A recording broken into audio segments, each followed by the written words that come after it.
आज आपण दिवसभर मऊ लुसलुशीत राहणारा असा उपवासाचा आलू पराठा बनवलेला आहे. यामध्ये आपण जराही वरईचा वापर केलेला नाही आणि त्यासोबत खाण्यासाठी एक चटणी देखील आपण बनवलेली आहे. अगदी टम्म फुगलेला असा हा आलू पराठा आपण इथे तयार केलेला आहे.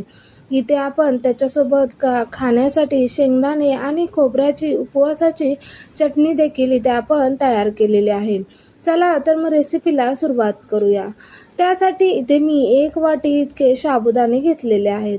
इथे आपण जाड, मोठे, लहान कोणतेही साबुदाणे घेतले तरी देखील चालतील.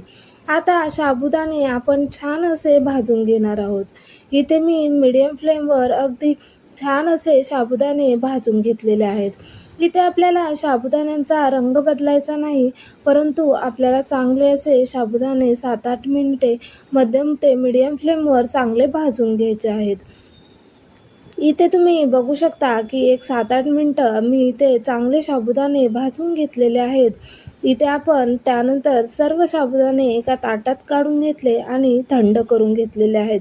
साबुदाणे थंड झाल्यानंतर एका मिक्सरच्या भांड्यात काढून घ्यायचे आणि छान अशी ते आपल्याला बारीक पावडर याची करून घ्यायची आहे. इथे मी साबुदाणे बारीक वाटून घेतलेले आहेत, परंतु आपण हे पावडर चाळून घेणार आहोत, जेणेकरून यामध्ये जर काही जाड कण असतील तर ते बाजूला करता येतील. इथे मी 4 बटाटे उकडून घेतलेले आहेत आणि थंड करून घेतलेत. इथे इथे मी बारीक किसणीने हे सर्व बटाटे इथे किसून घेणार आहे. इथे आपल्याला बटाटे चांगले बारीक किसून घ्यायचे आहेत. अजिबात यामध्ये बटाट्याचे तुकडे वगैरे गेले नाहीत पाहिजे, नाहीतर आपला हा साबुदाणा पराठा फुटू शकतो. यासाठी मी याच पद्धतीने सर्व बटाटे किसून घेतले. यामध्ये मी 2-3 चमचे बारीक असा शेंगदाण्याचा कूट टाकलेला आहे आणि 4 हिरव्या मिरच्यांची भरड केलेली आहे, ती देखील यामध्ये टाकून घ्यायची. आता यामध्ये जर तुम्ही जिरे खात असाल तर जिरे टाकले तरी देखील चालतील. इथे मी 1 चमचा इतके दही टाकलेलं आहे आणि चवीप्रमाणे मीठ टाकून घेतलं. आता हे सर्व जिन्नस आपण इथे हाताने चांगले एकजीव करून घेणार आहोत. आता इथे मी हे सर्व जिन्नस चांगले हाताने एकजीव करून घेतलेले आहेत आणि आता आपण इथे जी साबुदाण्यांची पावडर केली होती ती पावडर यामध्ये टाकून घेणार आहोत. इथे आपण थोडंसं साबुदाण्यांचं पीठ पराठे लाटण्यासाठी बाजूला ठेवून देणार आहोत. इथे तुम्ही बघू शकता की मी उरलेलं सर्व पीठ टाकून मस्त असा पिठाचा गोळा इथे तयार करून घेतलेला आहे. इथे आपलं हे पीठ छान असं मळून तयार झालेलं आहे. इथे मी 15 ते 20 मिनटं आपण हे पीठ चांगलं भिजण्यासाठी ठेवणार आहोत. त्यामुळे काय होतं की आपला छान असा आलू पराठा इथे तयार होतो. इथे आपण शेवटी थोडंसं यावर तूप टाकणार आहोत, जेणेकरून पिठाचा गोळा आपला छान असा तयार होईल. इथे तूप चांगलं मी या पिठाला चोळून घेतलं आणि त्यानंतर झाकण ठेवून आपण एक 15-20 मिनटं छान असं हे पीठ भिजण्यासाठी ठेवून देणार आहोत. त्यामुळे आपले पराठे अगदी मऊ लुसलुशीत असे तयार होतात. आता यानंतर आपण इथे एक चटणी करणार आहोत. या मिक्सरच्या भांड्यामध्ये मी 1 वाटी शेंगदाणे आणि 1 वाटी सुकं खोबरं घेतलेलं आहे. तुम्ही इथे ओलं खोबरं जरी टाकलं तरी देखील चालेल.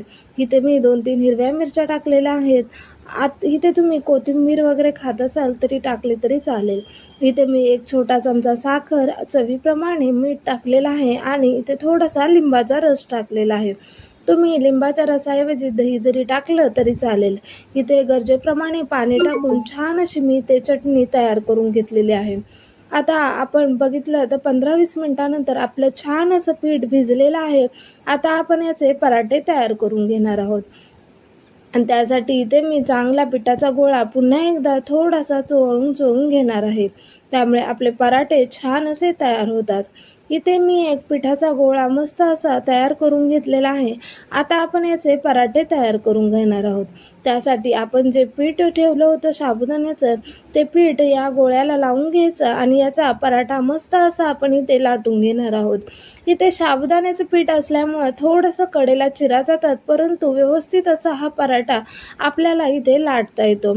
इथे बघू शकता की मी ते मस्त असा पराठा लाटून घेतलेला आहे. आता याला चांगला आकार येण्यासाठी इथे तुम्ही कोणतीही टोकदार प्लेट असेल तुमच्याकडे किंवा एखादं डब्याचं टोपण असेल तर त्याने तुम्ही याला गोल असा आकार देऊ शकता. इथे मी एका डब्याच्या टोपणाचा वापर केलेला आहे आणि या पद्धतीने छान असा गोलाकार त्याला दिलेला आहे.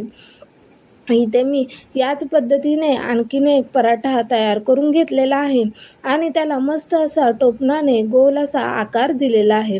याच पद्धतीने मी ते सर्व पराठे छान असे तयार केलेले आहेत. तुम्ही बघू शकता अजिबात फाटत वगैरे नाहीत. मस्त असे आपले हे पराठे तयार होतात. इथे गॅसवर मी एक पॅन ठेवलेला आहे. आता पॅन छान गरम झाला की त्यावर थोडंसं इथे आपण तूप लावून घेणार आहोत. इथे तूप लावल्यानंतर आपण त्यावर जो पराठा तयार करून घेतलेला होता तो पराठा टाकून घ्यायचा. सुरुवातीला गॅसचे आवाज मध्यम टू लोच ठेवायचे, कारण साबुदाण्याच्या पिठाचा पराठा असल्यामुळे तव्याला चिकटण्याची शक्यता असते.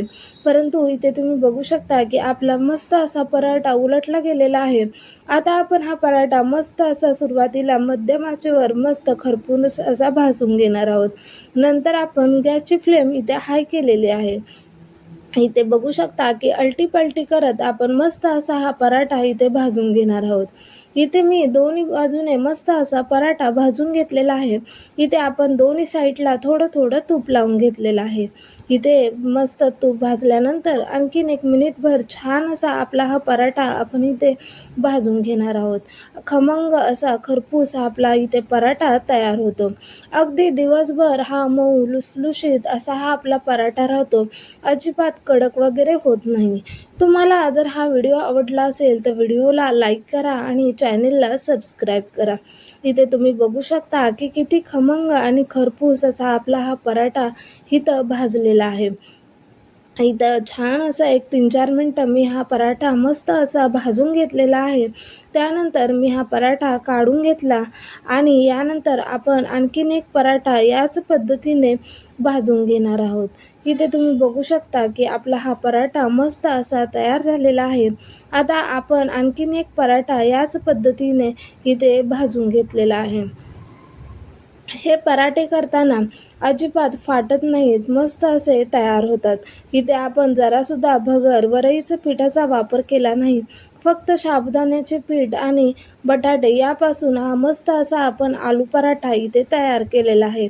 अगदी झटपट असा तयार होतो. इथे तुम्ही बघू शकता की आपला दुसरा आलू पराठा देखील आपण याच पद्धतीने मस्त असा तयार करून घेतला आहे. या आलू पराठ्याला देखील दोन्ही बाजूने छान असं तूप लावून घ्यायचं. इथे तुम्ही बघू शकता किती छान असा आपला हा आलू पराठा मस्त फुगलेला आहे. अगदी दिवसभर मऊ लुसलुशीत राहणारा असा हा आपला आलू पराठा इथे तयार झालेला आहे. इथे मी याच पद्धतीने सर्व आलू पराठे तयार केले आणि याच पद्धतीने सर्व आलू पराठे मी इथे दोन्ही बाजूने छान असे भाजून घेतलेले आहे.